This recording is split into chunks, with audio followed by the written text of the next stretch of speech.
Hello दोस्तों, स्वागत है आपका मेरे YouTube चैनल पर, जहां पर हम बात करते हैं सिर्फ म्यूचुअल फंड के ऊपर। तो आज के इस वीडियो में हम आदित्य बिरला सन लाइफ के डिजिटल इंडिया म्यूचुअल फंड के डायरेक्ट ग्रोथ प्लान के ऊपर बात करने वाले हैं और कैसे इस म्यूचुअल फंड ने पिछले एक साल में अपने इन्वेस्टरों को 102.3% का एनुअल रिटर्न प्रोवाइड किया हुआ है। इन सभी डिटेल्स का आज के इस वीडियो में हम डिटेल में एनालिसिस करेंगे। तो ज़्यादा देरी ना करते हुए आइए शुरू करते हैं आज का वीडियो।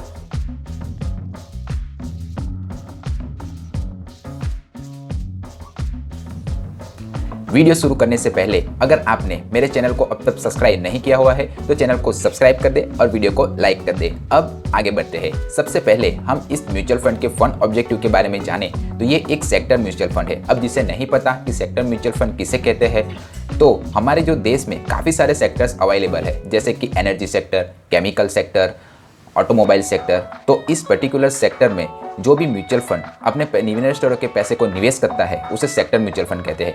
ये जो आदित्य बिरला सन लाइफ का डिजिटल इंडिया म्यूचुअल फंड है वो आईटी सेक्टर में इन्वेस्टरों के पैसे को निवेश करता है। अब आपको इस सेक्टर के बारे में अगर नॉलेज नहीं है तो मेरी तो यही सलाह है कि आप इस म्यूचुअल फंड से दूर ही रहें, क्योंकि सेक्टर म्यूचुअल फंड काफ़ी रिस्की होते हैं। और अगर आप इस सेक्टर म्यूचुअल फंड में अपने पैसे को निवेश करना चाहते हो तो लॉन्ग टर्म के लिए इन्वेस्ट करें। लॉन्ग टर्म से मेरा मतलब है 5 से लेके 10 साल। अगर आप लॉन्ग टर्म के लिए इस म्यूचुअल फंड में अपने पैसे को निवेश नहीं कर सकते हैं तो मेरी तो यही सलाह है कि आप इस म्यूचुअल फंड से दूर ही रहें। अब हम इस म्यूचुअल फंड की अगर रेटिंग्स की बात करें तो क्रिसिल ने इस म्यूचुअल फंड को 3 स्टार रेटिंग प्रोवाइड की हुई है। और अब हम इस म्यूचुअल फंड के 5 रिटर्न्स के बारे में जान लेते हैं। तो इस म्यूचुअल फंड ने पिछले एक साल में 102.3% का रिटर्न, 3 साल में 34.3% का रिटर्न, 5 साल में 28.5% का रिटर्न और ऑल ओवर जब से ये म्यूचुअल फंड स्टार्ट हुआ है तब से लेके अब तक उसने 23.3% का रिटर्न अपने इन्वेस्टरों को प्रोवाइड किया हुआ है। अब डिस्क्लेमर, ये जो रेटिंग्स और रिटर्न्स होते हैं वो म्यूचुअल फंड के परफॉर्मेंस के आधार पर चेंज होते रहते हैं। तो जब भी आप किसी भी म्यूचुअल फंड में अपने पैसे को निवेश करें तब के लेटेस्ट रेटिंग्स और रिटर्न्स को ज़रूर चेक कर लें, क्योंकि ये जो रेटिंग्स और रिटर्न्स होते हैं वो म्यूचुअल फंड के परफॉर्मेंस के आधार पर चेंज होते रहते हैं। और अपने फंड मैनेजर या फंड एडवाइज़र की सलाह भी ज़रूर ले लें। अब हम इस म्यूचुअल फंड की कुछ बेसिक डिटेल्स के बारे में जान लेते हैं। तो 16 जुलाई 2021 को इस म्यूचुअल फंड की एनएवी 127.24 रुपीज़ थी, यानी कि इस म्यूचुअल फंड की एक यूनिट की वैल्यू 127.24 रुपीज़ थी। ये जो म्यूचुअल फंड है वो benchmark S&P BSE tech TRI को फॉलो करता है। अब हम इस म्यूचुअल फंड की अगर एग्जिट लोड की बात करें तो वो है 1%। अगर आप 30 दिनों के भीतर ही अपने निवेश किए हुए पैसे को अगर निकाल लेते हो तो आपको 1% का एग्जिट लोड चार्ज देना पड़ेगा। 30 दिन के बाद इस म्यूचुअल फंड में कोई भी एग्जिट लोड चार्ज एप्लीकेबल नहीं है। अब हम इस म्यूचुअल फंड की AUM देखें तो वो है 1662 करोड़ रुपीज़।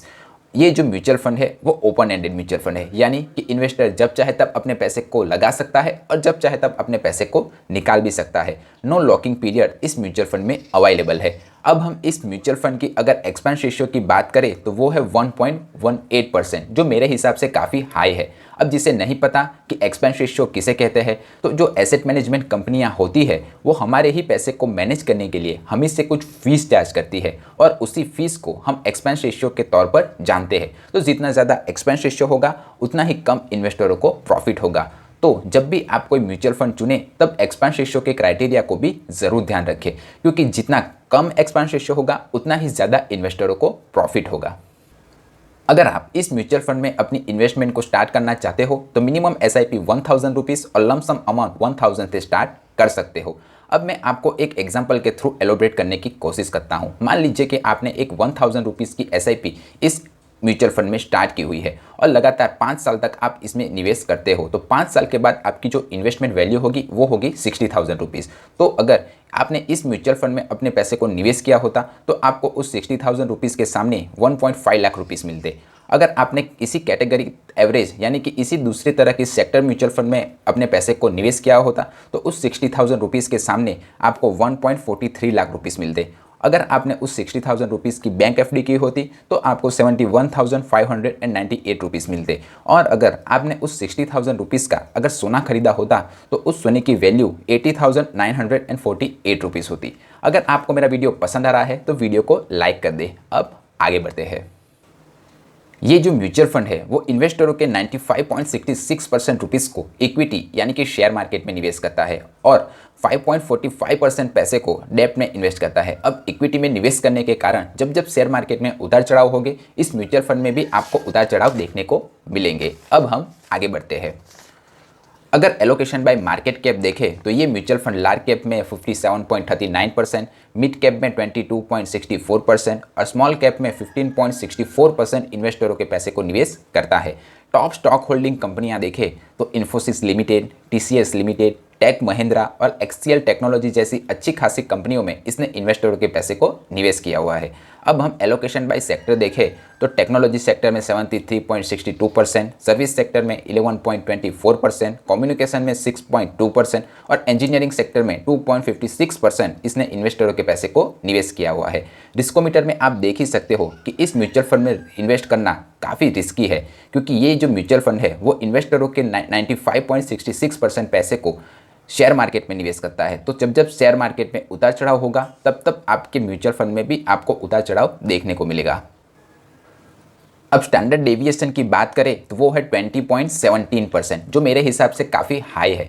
ये जो स्टैंडर्ड डेविएशन होता है वो एक रेंजिंग फैक्टर होता है, जो जितना कम स्टैंडर्ड डेविएशन होगा उतना ही अच्छा और वेल परफॉर्मिंग म्यूचुअल फंड को माना जाएगा। तो जब भी आप किसी भी म्यूचुअल फंड को चुने तब स्टैंडर्ड डेविएशन के फैक्टर और क्राइटेरिया को भी ज़रूर ध्यान रखें, क्योंकि जितना कम स्टैंडर्ड डेविएशन होगा उतना ही अच्छा और उतना ही लेस वॉलेटाइल म्यूचुअल फंड को माना जाएगा। अब हम इस म्यूचुअल फंड की अगर फंड मैनेजर के बारे में बात करें तो कुणाल संगोई जैसा एक्सपीरियंस फंड मैनेजर इस म्यूचुअल फंड को मैनेज कर रहा है। अब इस म्यूचुअल फंड की टैक्स लायबिलिटी के ऊपर हम बात लेते हैं। अगर आपने 1 साल के बाद अपने निवेश किए हुए पैसे को अगर बेचा तो आपको 1 लाख रुपीज़ का एग्जेप्शन मिलेगा और बाकी बचे हुए रकम पर आपको 10% का long term capital gain tax देना पड़ेगा। और अगर आपने 1 साल के भीतर ही अपने निवेश किए हुए अगर पैसे को बेच दिया तो आपको 15% का चार्ज अपनी पूरी रकम पर short term capital gain tax के रूप में चुकाना पड़ेगा। इन सभी डिटेल्स को जानने के बाद आप मुझे कमेंट बॉक्स में लिख के बताइए कि आप इस म्यूचुअल फंड में निवेश करना चाहते हो या नहीं, और अगर करना चाहते हो तो क्यों करना चाहते हो। आशा करता हूँ आपको मेरा वीडियो पसंद आया होगा। अगर वीडियो को पसंद आया है तो वीडियो को लाइक करें और चैनल को सब्सक्राइब करें। मिलते हैं अगले वीडियो में, तब तक सीखते रहिए, क्योंकि सीखोगे आज तो कमाओगे कल। जय हिंद।